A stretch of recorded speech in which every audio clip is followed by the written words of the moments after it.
Jadi kalau ada mengatakan nih Habib Rizik nih majelis di Petamburan politik melulu ini.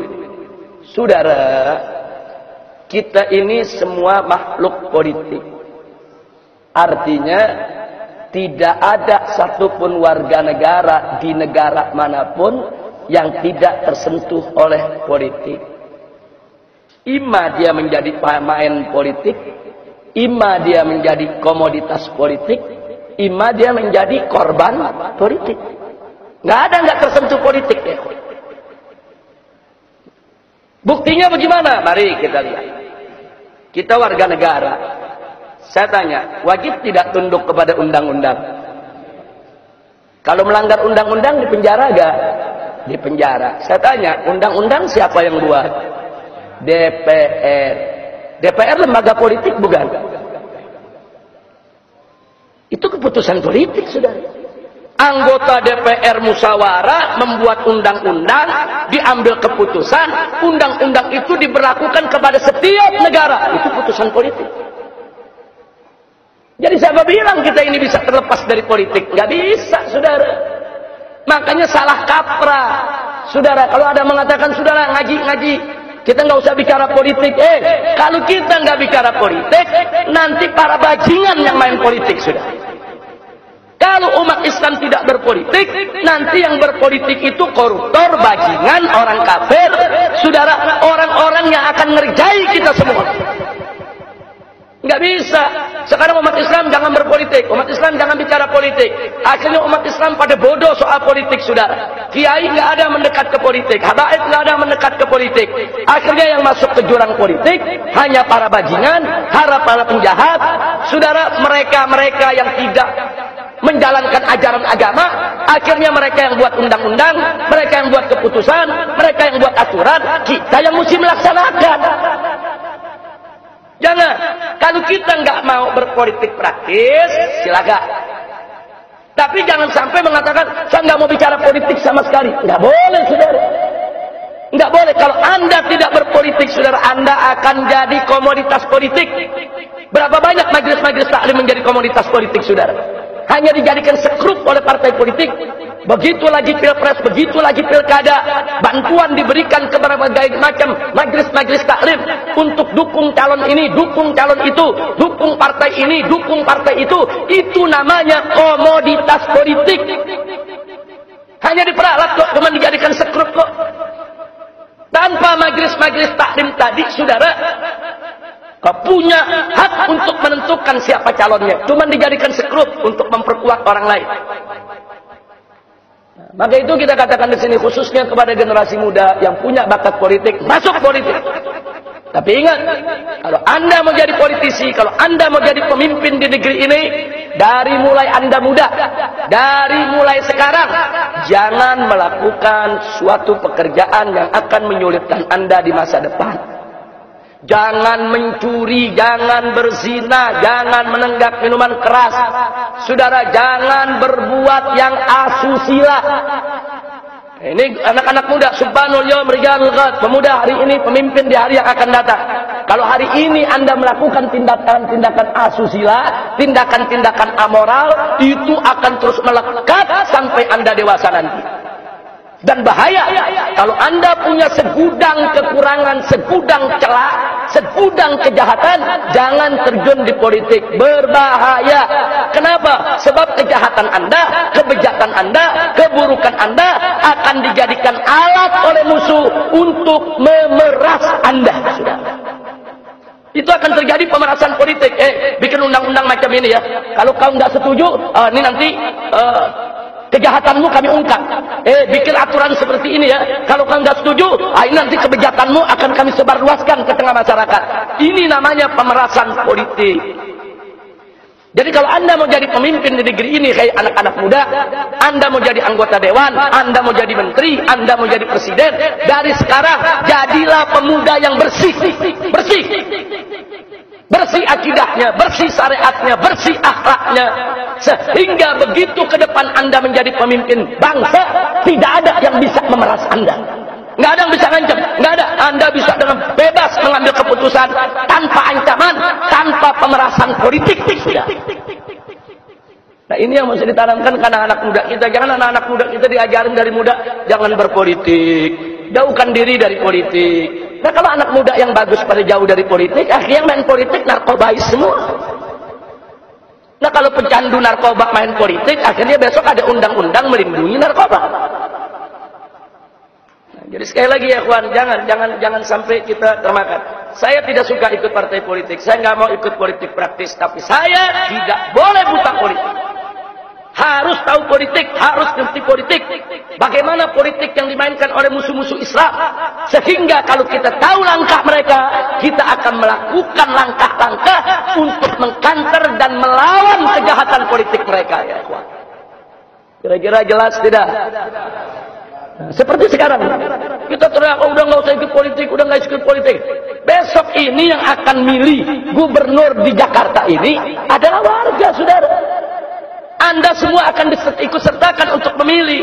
Begitu Anda masuk TPS, Anda tusuk pilihan Anda sudah berpolitik praktis. Siapa bilang Anda nggak berpolitik? Omong kosong.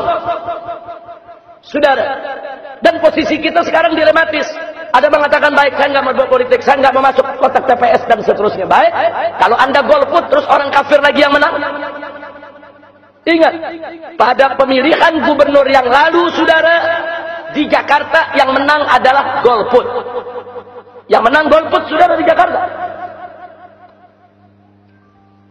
Catat itu baik-baik ya, kawan. Itu yang milih Jokowi Ahok dengan yang milih Fauzi Bowo ketika itu, saudara. Hanya sedikit perbedaannya, saudara. Hanya antara 2,1 sama 2,2 juta. Tapi yang jadi golput lebih dari 2,6 juta. Tidak datang ke TPS dan tidak memberikan hak suara. Nah saya minta kepada yang golput-golput itu, hari ini yuk sama-sama kita berjihad. Yuk sama-sama kita berjuang. Yuk kita datangi itu TPS-TPS. Kita berikan suara kita untuk calon gubernur muslim. Harus muslim yang menang. Harus berjuang. Bukan saatnya lagi ini kita golput ini. Suara Anda dibutuhkan umat. Suara Anda dibutuhkan oleh perjuangan ini. Suara Anda dibutuhkan oleh saudara-saudara Anda di ibu kota ini. Untuk menuju Jakarta yang berakhlak. Jakarta yang bersyariat. Jakarta yang lebih baik, saudara. Singkirkan dululah perbedaan pendapat kita soal demokrasi haram atau bagaimana, soal ini togut atau bukan togut. Kita sibuk, saudara, berdebat soal hukum demokrasi, berdebat soal status togut atau bukan togut, saudara. Faktanya, kepemimpinan di Jakarta diambil oleh orang kafir. Ini fakta. Jadi singkirkan perdebatan kita, cukup kita berdebat di forum-forum terbatas. Silakan masing-masing untuk menyampaikan hujahnya, sudah. Silakan. Akan tetapi urusan kepemimpinan di Jakarta menjadi kewajiban kita bersama. Harus kita rebut. Jangan lagi berikan kesempatan kepada orang kafir untuk memimpin Jakarta, ya kawan. Kira-kira saya sampaikan jelas tidak? Jadi jangan kaget kalau ceramah saya mau di majelis ke, mau di masjid ke, saudara. Mau di luar, di panggung, di mana saja, saudara, tetap saya akan giring umat untuk mengenal Islam yang komprehensif. Islam itu akidah, syariat, dan akhlak. Islam itu ibadat dan muamalat. Islam itu, saudara, bukan hanya mengatur urusan akhirat, tapi Islam juga mengatur urusan dunia. Islam itu akidah, syariat, dan akhlak. Islam itu dunia akhirat. Islam itu ibadat dan muamalat. Saudara, Islam itu bukan hanya mengatur sholat, puasa, zakat, dan haji saja, tapi Islam juga punya perangkat aturan untuk mengatur urusan bisnis, perdagangan, perbankan, politik, tata negara. Islam ini lengkap. Allah nyatakan dalam Al-Quran, faqala ta'ala li nabiyyi sayyidina Muhammadin sallallahu alaihi wasallam, al-yawma akmaltu lakum dinakum. Hari ini telah aku sempurnakan bagi kamu sekalian agamamu. Islam agama yang sempurna. Jadi jangan ada mengatakan jangan berpolitik. Kalau dia mengatakan begitu, seolah-olah Islam ini nggak punya aturan politik, saudara. Buka kitab fikih. Buka kitab fikih, saudara. Dalam kitab fikih, saudara, ada fiqh syiah. Ada fikih yang mengatur tentang hubungan internasional antara negara-negara Islam dengan negara di luar Islam. Dan juga di sana, saudara, ada fiqhun nuzul. Ada fikih yang mengatur tentang tata negara. Bagaimana cara mengangkat khalifah, apa syarat khalifah, bagaimana itu kepemimpinan harus diwujudkan dan seterusnya. Sampai-sampai Al-Imam Al-Mawardi Asy-Syafi'i mengarang kitab khusus dengan judul Al-Ahkamus Sultaniyah. Saudara, hukum-hukum yang berkaitan dengan pemerintahan. Siapa bilang Islam tidak punya aturan soal pemerintahan? Siapa bilang Islam tidak punya aturan untuk berpolitik? Siapa bilang Islam tidak boleh berpolitik, saudara? Ya, tapi jangan Islam diperalat untuk politik. Tidak boleh. Tapi berpolitiklah secara Islam, berpolitiklah secara syariat, berpolitiklah dengan cara yang tidak bertentangan dengan ajaran Nabi Muhammad Sallallahu Alaihi Wasallam. Nah, ini yang saya mau sampaikan, saudara. Jadi sekali lagi jangan kaget kalau dai front pembela Islam, para habaibnya, para kiainya di mana-mana, saudara. Di mana-mana mereka tidak diam dalam urusan politik. Saya tunjukkan di sini ada Habib Muhsin bin Ahmad Al-Attas. Nah, ini berkali-kali, saudara, menjadi utusan, yaitu FPI gabung dengan beberapa komponen untuk menyelamatkan kepemimpinan di wilayah-wilayah mayoritas Muslim, tapi orang kafir yang jadi gubernur. Seperti di Kalimantan Barat, seperti di Kalimantan Tengah, saudara. Beliau kalau sudah musim pemilu, pilkada, itu bisa duduk sebulan di Kalimantan Tengah, bisa duduk sebulan di Kalimantan Barat, saudara, untuk menyatukan umat. Supaya jangan sampai kursi gubernur ini jatuh ke tangan orang kafir, saudara. Di Kalimantan Barat 2 kali kita gagal. Padahal sudah hampir kita berhasil, saudara. Tapi ada saja tuh tokoh-tokoh Islam yang dibayar kemudian dijadikan pemecah suara umat, saudara. Habib Muhsin tahu betul, beliau nanti bisa ceritakan bagaimana suka dukanya untuk memperjuangkan itu. Begitu juga di Kalimantan Tengah. Di Kalimantan Tengah itu perjuangan FPI untuk merebut kepemimpinan Muslim nggak mudah, saudara. Sampai Habib Muhsin dan kawan-kawan berangkat naik pesawat, saudara, untuk dakwah ke Kalimantan Tengah. Turun di airport sudah ribuan orang-orang Dayak non-Muslim yang mengepung dengan berbagai macam senjata mau dibunuh, saudara. Jadi mereka tahu betul apa yang sedang kita kerjakan. Kita nggak rela. Kepalang yang namanya Kalimantan Tengah itu 70% Muslim. Lah kok gubernurnya non-Muslim? Yang namanya Kalimantan Barat itu 70% Muslim. Lah kok gubernurnya non-Muslim? Karena kita terlalu banyak calon, saudara. Nah, aturan di daerah itu, kalau putaran pertama sudah ada pemenang dapat 30%, nggak boleh ada putaran kedua. Langsung dia menang jadi gubernur. Nah, kalau sekarang non-muslimnya 30%, muslimnya 70%. Tapi dari muslimnya ada 5 calon. 70% bagi 5 calon, saudara. 20% aja nggak dapat. Sementara si non-muslim kompak 30% buat dia. Sekali putar, kita kalah. Itu yang terjadi di Kalimantan Barat. Dan itu yang terjadi di Kalimantan Tengah selama 2 periode. Tapi alhamdulillah. Tapi alhamdulillah tahun ini, saudara, dengan pertolongan Allah Subhanahu wa taala di Kalimantan Tengah kita berhasil merebut kepemimpinan Kalimantan Tengah. Saat ini gubernur Kalimantan Tengah dan wakil gubernurnya adalah Muslim. Alhamdulillah. Oh, marah yang non-muslimnya, tuntut ke Mahkamah Konstitusi. Silakan. Di Mahkamah Konstitusi tetap yang Muslim dimenangkan. Oh, sekarang mereka ngancam mau melakukan kekerasan. Silakan. Umat Islam di Kalimantan Tengah sudah bersatu, nggak bisa diadu lagi, saudara. Dulu diadu Melayu sama Madura, disuruh perang, saudara. Nah, dipanas-panasi Dayak-Dayak Muslim, disuruh perang sama Madura, saudara. Sekarang mereka sudah bersatu. Yang Dayak Muslimnya, yang Melayunya, yang Maduranya, Banjarnya, Bugisnya, saudara, Makassarnya, rame-rame bersatu. Begitu kita bersatu, nggak berani mereka melakukan tindak kekerasan sampai hari ini, ya ikhwan. Nah, jadi kayak Haji Sobri Lubis, kayak Haji Misbahul Anam, kayak Haji Awid Masyuri pulang pergi kita kirim ke Kalimantan berdakwah ke sana kemari, bukan tidak membuahkan hasil, saudara. Nah, jadi hasilnya ada, yaitu kita rebut. Nah, kalau yang jauh saja kita berjuang mati-matian untuk merebut, apalagi yang di Jakarta, saudara. Nah, di Jakarta ini kan kita kecolongan. Kecolongannya apa? Kemarin nggak ada umat Islam yang pilih Ahok tuh, nggak ada. Nggak ada, saudara. Ini Ahok ini kan cuma ketiban untung karena Jokowinya jadi presiden. Saudara.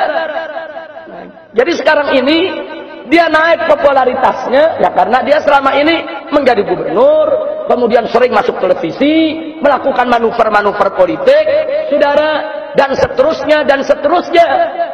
Nah, jadi jangan kaget, tapi bukan berarti, saudara, bahwa popularitas Ahok itu pasti akan mengalahkan popularitas daripada calon-calon gubernur muslim.